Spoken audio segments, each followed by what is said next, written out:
warahmatullahi wabarakatuh. Perkenalkan, saya Sofia Afla dari Penmas A 2019. Di sini saya akan menjelaskan tentang strategi kelincahan. Strategi kelincahan itu sendiri adalah serangkaian praktik untuk dimasukkan ke dalam cara agar terus beradaptasi dengan dunia yang berubah dengan cepat. Ini bukan tentang mendorong perubahan, tetapi mendorong perubahan secara terus-menerus. Ini tentang menjadi digital, memanfaatkan teknologi dengan cara yang terbaik. Dan mungkin yang paling penting ini tentang menjadi manusia. Semua bermuara pada keyakinan bahwa Anda dapat terus menetapkan dan mencapai tujuan organisasi Anda, bahkan ketika seluruh landscape berubah di sekitar Anda. Akan menemukan bahwa ini bukan hanya tentang memiliki strategi gesit, melainkan memiliki strategi untuk menjadi gesit. Yang kedua adalah langkah dan strategi perubahan. Faktanya langkah perubahan semakin cepat, kombinasi otomatis dan globalisasi mengubah pasar di depan mata kita. Strategi yang digunakan untuk memberikan kekuatan pasar dan dominan jangka panjang tidak lagi efektif. Jadi bagaimana? Sebelum era digital, kekuatan pasar sering datang dari apa yang dikenal sebagai integrasi vertikal. Elemen-elemen organisasi seperti produksi, distributor, dan lain sebagainya digabungkan bersamaan sehingga mempersulit pendatang baru untuk mencapai skala yang cukup untuk memberikan penawaran yang kompetitif. Seiring datangnya teknologi dan globalisasi, secara tiba-tiba elemen-elemen itu dihidupkan, mereka tidak diikat. Ketika industri menjadi tidak terikat, 3 hal terjadi. Di bagian bawah, hambatan untuk masuk berkurang. Jadi lebih mudah bagi para pemain untuk dengan cepat memasuki pasar. Contohnya startup. Yang kedua ada di tengah. Pemainan menengah cenderung pergi, mereka dikonsumsi oleh ikan besar atau mereka tidak dapat bersaing. Bagaimana organisasi tidak meningkat? Sekarang dampak unbounding tidak hanya berdampak pada industri, organisasi perlahan menjadi tidak terikat. Organisasi tradisional terdiri dari orang-orang dalam semacam struktur hierarki dengan rantai komando linier. Kombinasi otomatis dan globalisasi perlahan-lahan mengubah alasan untuk pendekatan ini. Kami dapat berkonsumsi secara instan menjadi jarak yang sangat jauh, dan kami dapat mendistribusikan pekerjaan lebih jauh dan lebih efisien. Yang ketujuh, bagaimana mengelola perubahan selamanya. Strategi secara tradisional adalah segalanya. Segalanya tentang manajemen perubahan. Perubahan dari apa yang Anda hari ini dan menjadi Anda inginkan besok. Tetapi bagaimana jika perubahan yang Anda coba kelola tidak pernah benar-benar berhenti? Anda perlu beralih dari manajemen perubahan dan mengelola perubahan selamanya. Jadi katakanlah Megacorp ingin mengelola perubahan strategis dan struktur organisasi yang mendesentralisasi menjadi sentralisasi. Mengapa? Ternyata siklus antara desentralisasi dan sentralisasi sama tuannya dengan organisasi manusia.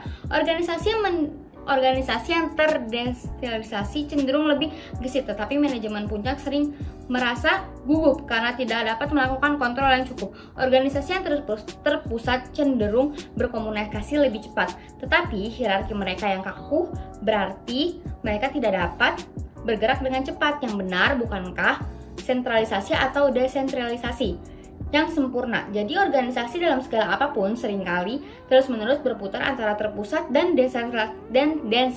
desentralisasi sebagai respon terhadap segala sesuatu, mulai dari perubahan, kondisi pasar, hingga merger dan akuisisi perubahan sehingga perubahan pada manajer puncak.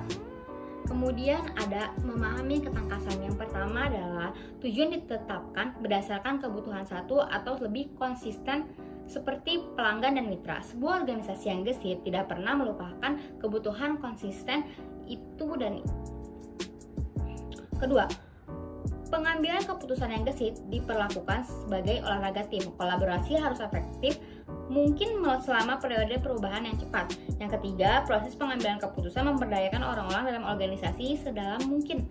Jika satu-satunya orang yang memberdayakan sulit membuat keputusan berada di puncak, kelincahan tidak mungkin. Yang keempat, keputusan harus diuji secepat mungkin. Para pembuat keputusan yang tangkas bertanya pada diri sendiri, jika kita benar bagaimana kita akan tahu. Kemudian mereka berupaya memelihara seberapa cepat mereka dapat meningkatkan kepastian bahwa mereka sedang menuju ke arah yang paling benar.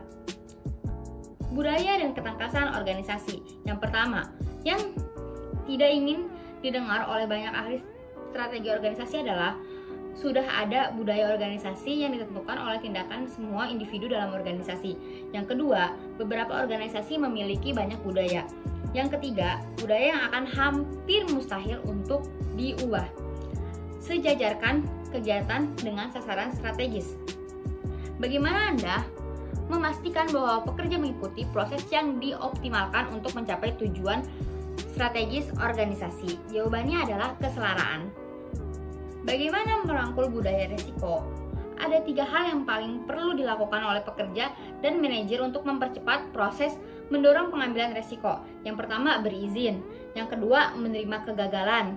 Yang ketiga, fokus pada masalah yang perlu dipecahkan dan hasil yang dihasilkan.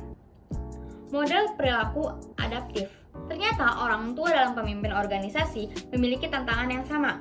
Mereka sering tidak ingin percaya bahwa perilaku mereka lebih penting daripada apa yang mereka katakan. Tetapi jika para pemimpin menginginkan organisasi yang gesit dan strategis, mereka harus adaptif, seperti pekerja yang sedang mereka dorong. Para pemimpin yang berusaha membangun organisasi yang gesit dan strategis sering mengalami tawar-menawar yang sama. Mereka ingin pekerja mengikuti serangkaian praktik yang akan membuat mereka lebih inovatif. Tetapi mereka sering mengalami kesulitan sebenarnya melakukan kegiatan itu sendiri. Para pemimpin biasanya diminta untuk tegas. Jadi, ketika mereka diminta mengambil keputusan, bukankah seharusnya mereka memberikannya? Tetapi ada situasi di mana itu tidak penting dan penting. Kemudian, bagaimana menjadi organisasi digital pertama? Kuncinya adalah digital dalam segala hal yang mungkin. Para pemimpin organisasi perlu menanamkan pengetahuan mendalam tentang teknologi di dalam rancangan strategis. Jika memanfaatkan teknologi bukanlah salah satu dari kompetitif inti organisasi saat ini, itu pastilah besok. Selanjutnya, jadilah data driven. Perusahaan teknologi biasanya menggunakan data yang menentukan tujuan mereka dan upaya menentukan apakah mereka telah mencapainya. Terus rampingan, proses, dan praktik Anda. Inilah salah satu cara untuk memikirkan prosesnya. Blok bangunan atom pekerjaan. Apa yang kita lakukan dalam pekerjaan kita sehari-hari adalah sebagai berikut. Kami menggunakan keterampilan kami untuk melakukan tugas, untuk memecahkan masalah dan menghasilkan hasilnya. Kedengarannya sangat sederhana, bukan? Di mana hal-hal menjadi sedikit rumit adalah bahwa kebanyakan dari kita benar-benar melakukan berbagai tugas dalam pekerjaan kita. Dan di sebagian besar organisasi set tugas diorganisasikan ke dalam proses.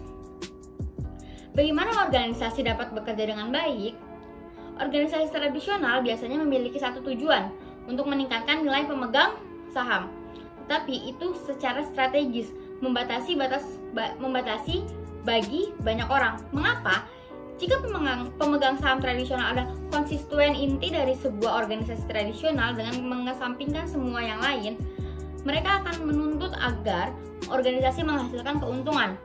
Yang kedua, secara strategis membatasi karena mempersempit definisi keberhasilan bagi organisasi dan oleh karena itu membatasi kejangkauan hal positif yang dapat dihasilkan organisasi.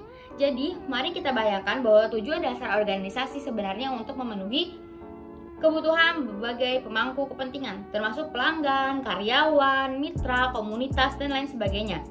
Apa artinya itu dalam kelincahan strategis? Sekarang ini bukan latihan teroris. Semakin banyak organisasi yang memperluas piagam mereka dan menggabungkan pandangan yang lebih luas tentang para pemangku kepentingan organisasi. Mereka bekerja dengan baik dan melakukannya dengan baik. Apakah Anda mencapai tujuan strategis Anda? Inikah serangkaian rambu-rambu yang akan membantu Anda melalui mengenali hasil apapun di jalan untuk menjadi lebih gesit secara strategis. Pertama, Anda mulai melihat peluang besar di pasar. Yang kedua, keuntungan dari peluang yang besar itu apa? Menjadi organisasi masa depan. Karena Anda seorang ahli strategis organisasi, saya tahu saya bisa percaya pada Anda. Organisasi seperti yang kita perlahan-lahan menghilang, dan di tempat itu akan ada berbagai pendekatan baru yang digunakan untuk mencapai tujuan strategis. Yang benar adalah organisasi tradisional sebagian besar menganggap kurangnya teknologi informasi. Mari kita bahas organisasi dengan beberapa dasar. Saya katakan sebelumnya bahwa pekerjaan itu hanyalah keterampilan kami yang diterapkan pada tugas untuk menyelesaikan masalah dan menghasilkan hasilnya. Menjadi gesit dari waktu ke waktu, itu bagaimana? Yang pertama, libatkan orang baru dalam proses pengembangan strategis. Selanjutnya, pastikan ada titik integrasi reguler bagi organisasi untuk disinkronkan pada strategis. Yang ketiga, energi kembali pada orang-orang seluruh organisasi. Sekian dan terima kasih.